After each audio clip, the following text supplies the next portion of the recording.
ఓం నమో శ్రీ లక్ష్మీ వెంకటేశ్వరాయ శ్రీ మహాగణాధిపతి నమః. కరారవిందేన పదారవిందం ముఖారవిందే వినివేశయంతం పటస్య పత్రస్య పుటేశయానం బలం ముకుందం మనసా స్మరామి. ప్రేక్షకులు నమస్కారాలు తెలియజేస్తూ మనం ఈ వారం రాశి ఫలాలు తెలుసుకుందాం. జూన్ 1 నుంచి జూన్ 7 వరకు ఉన్నటువంటి గ్రహాల యొక్క పరిస్థితులను అనుసరించి మనం రాశి ఫలాలు తెలుసుకుందాం. మనం ముఖ్యంగా ఈ వారం రాశి ఫలాలు తెలుసుకుందాం. వారు ఆచరించవలసిన ఏంటి అంటే రాశుల వారికి ఏ విధంగా ఉంటుంది, వారు సులభమైన పరిహారాల ద్వారా మనం కార్యజయాన్ని మనం ఎలా చేయగలుగుతాం అనేటువంటి విషయాన్ని మనం తప్పనిసరిగా తెలుసుకుందాం. ధనుర్రాశి వారికి కుటుంబ ఆర్థిక సంతానపరమైన వ్యవహారాలన్నీ కూడా ప్రోత్సాహకరంగా ఉంటాయి.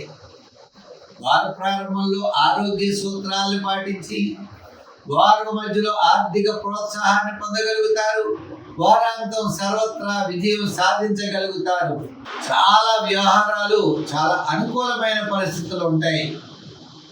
అంటే ఆత్మస్థైర్యం, సూర్య భగవానుడు 6వ స్థాన సంచారం, అందుచేత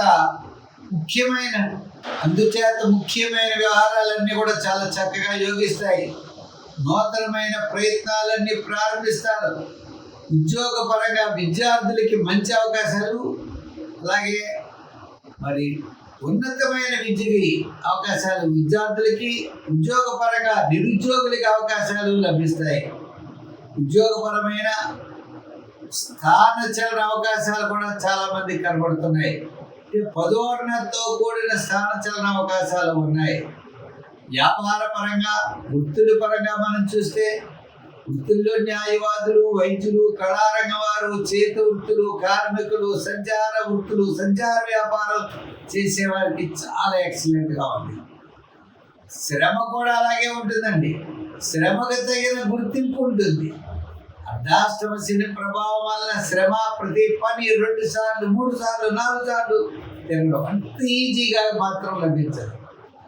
చేత ఈ రాశి వారికి విజయం ఈజీగా ఉండదు, విజయం మాత్రం తప్పనిసరిగా సాధించగలుగుతారు. వ్యాపార పరంగా కూడా అన్ని విషయాల్లో కూడా అంటే ఫైనాన్స్, గృహోపకరణాలు, electronics, real estate, shares, IT రంగం వారికి వారాంతం చాలా అనుకూలంగా ఉన్నది. బుధవారం నుండి శనివారం వరకు అనుకూలంగా ఉన్నది. సంఖ్యల్లో 3, రంగుల్లో ఎరుపు ధరించండి. ఆరాధనలో శని భగవానుడిని ఆరాధించండి.